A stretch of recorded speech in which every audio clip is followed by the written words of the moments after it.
Rise and grind, DMV. Happy Saturday. We are waking up to soggy conditions out there, but the good news is we start to dry things out as we head into the second half of your Saturday. So keep it here. We'll break down that forecast coming up. This morning on DC News Now, wildfires continue to burn in Shenandoah County. How long this fire ban continues at Shenandoah Park. And Shutdown averted. The details of a new $1 trillion spending bill passed by the Senate earlier this morning. Plus, the Princess of Wales discloses a cancer diagnosis. How the outpour of sympathy for the president, or princess rather, and her message to everyone else facing the disease. You're watching the station covering all of the DMV. This is DC News Now. All right, we're going to take a live look outside. I do believe that is a view from D.C. into Arlington, and you can barely see those buildings out there. It's so foggy. It is a very wet morning out there. Good morning to everyone. Thank you for joining us on DC News Now on this early Saturday morning, top of the 8 o'clock hour. Brittany, it is really rainy out there, and hopefully that rain does push out soon. We want to have a good weekend. Yeah, you know, the good news is we'll be able to have a good weekend, at least for your Saturday night into your Sunday. But for now, in the next couple of hours, we are going to be dealing with soggy conditions. And here's why. We have a center of a low right now that's making its way into Virginia. Notice we are already starting to see that transformation from that cold front into the low. We're going to be seeing some heavier downpours work its way into the district as we head into the later half of the morning. But zooming radar in to kind of show you what's going on and putting a lapse on it, looks like those heavier downpours right now making its way out towards Culpeper as well as Orange. You could tell by these yellows and reds, and then further off to the west out towards I-81, Woodstock, Luray. Looks like you guys are picking up some moderate to heavy downpours at this hour. So stepping out the door, just make sure you are taking your time. Now, radar estimated rainfall totals right now. It looks like Luray picked up about an inch already, not even getting up to an inch there in Montgomery County as well as Washington, D.C. So keep it here. I'll let you know the timing of when we could see this rain finally roll its way out coming up in just a bit. All right, get those rain jackets. Thank you, Brittany.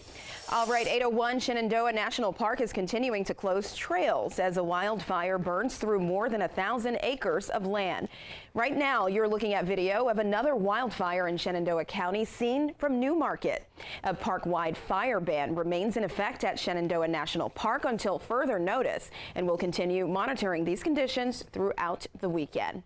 And people in Virginia are picking up the pieces after a 450-acre wildfire tore through Louisa County earlier this week, prompting road closures and evacuations. Sahara Suraman spoke with the community, who's ready to clean up what was destroyed. And as I'm walking back, I see all this black smoke in the sky, and I'm like, is there a fire going on right now? David Fuschetti and Mac Hart are salvaging what they can of their Twin Oaks community in Louisa after having to evacuate. It's what's called an intentional community made up of 100 people who make their own food and run their own businesses. Now they're trying to figure out their own path forward after a wildfire singed their intimate community. It got really intense. I felt a lot of heat. Walked down. Of course, everybody scattering through the village like fire is real. We were trying to develop a game plan and everything like that, figuring it out in real time. They say they are going to have to rebuild and figure out a new stream of income now that their main source, a hammock factory, is gone. That was such a source of income and like a way of life and stuff like that, and it's gone. So we're gonna have to figure out new things. I'm confident in the abilities, but it's scary. The fire reached just feet away from Hart's house, burning up her kids' bikes, trampoline, and their entire woodpile. She says members of the community were helping slow down the fire to ensure it didn't reach her house. So, I mean, fortunately, we had people here who are like working on fire suppression, you know, before the firefighters got here. And I think if they hadn't, like, who knows what would have happened. And your time now, 8:03. Here's an update. After a days-long manhunt, an 18-year-old is now in custody in connection to the shooting death of a 14-year-old Wakefield high school student. The shooting happened outside of a hotel in Herndon Wednesday. Police say it stemmed from a fight and that the suspected shooter, Ismail Cruz Del Cid, and the victim, they knew each other. Officers say they got a call from the suspect's attorney late last night who arranged to turn him into police. He faces second-degree murder, gun, and drug charges. Fairfax County's school superintendent is making counselors available at Wakefield High School as students and staff deal with the loss. And turning now to developing news out of Russia, ISIS has claimed responsibilities for the country's deadliest attack in years. The terror group put out a statement by an ISIS-affiliated news agency last night. Over 100 people were killed and more than 100 others injured when several gunmen opened fire at the largest concert hall in Moscow. It happened on Friday, and the attackers also used explosives, which caused the venue to go up in flames. The attack comes just days after Russia's President Vladimir Putin was reelected for a 5th term.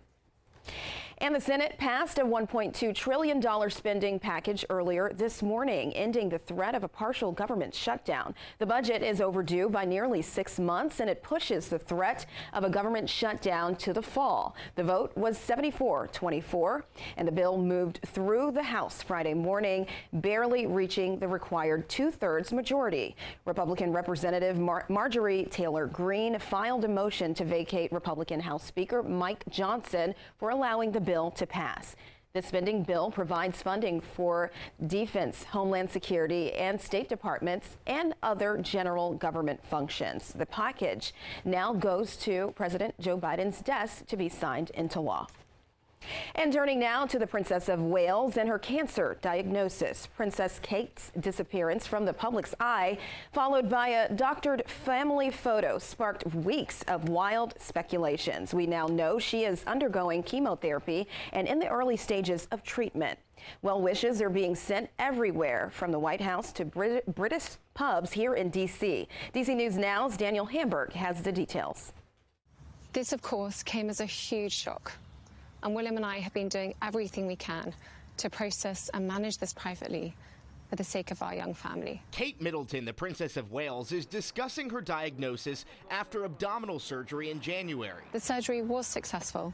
However, tests after the operation found cancer had been present. Her absence from the public eye since then has fueled a lot of speculation, especially after earlier this month she posted a photo that appeared to be digitally altered.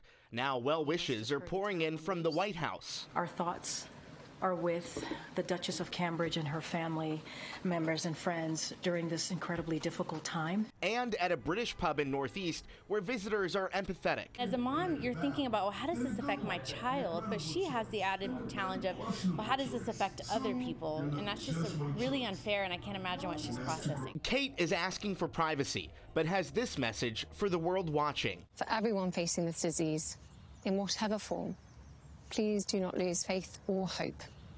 You are not alone. It's so healing as human beings when we have someone that relates to what we're going through. And I'm really interested to see how it plays out in the perspective of what does it mean for healthcare and access. All right, the cherry blossoms, it's all what we've been waiting for, and happening this weekend. It's the first weekend of DC's Cherry Blossom Festival. Today, the Tidal Basin Welcome Area is open from 10 a.m. to 6 p.m. You can catch live performances and see those beautiful blooms tomorrow as well. The opening ceremony starts at 5 at the Warner Theater. A limited number of walk-up tickets might be available. The good news, all Metro lines are on a normal service schedule this weekend. Now, the closest Metro stop to the Tidal Basin is the Smithsonian stop. Meanwhile, if you plan to bike there and you can't find a dock to bike your dock, you can check Capital Bike Share, and they'll open a bike coral at Jefferson Drive and 14th Street. That's in Southwest, and that'll be open this weekend. Also next weekend from 11 a.m. until 6 p.m. All right, your time now, 8:08 on this Saturday, morning. Make sure you grab the rain gear when stepping out the door. DMV first warn day as we head through your Saturday morning due to the fact that we have this massive storm system that is inching closer to the DMV. Overall, we're starting to see some moderate downpours work its way just south of the district. But as we head through the morning, more showers will be rolling in. These heavier downpours will begin to work its way across the Beltway as we head into the next 2 hours. So keep it here. We'll break down this full forecast for you coming up.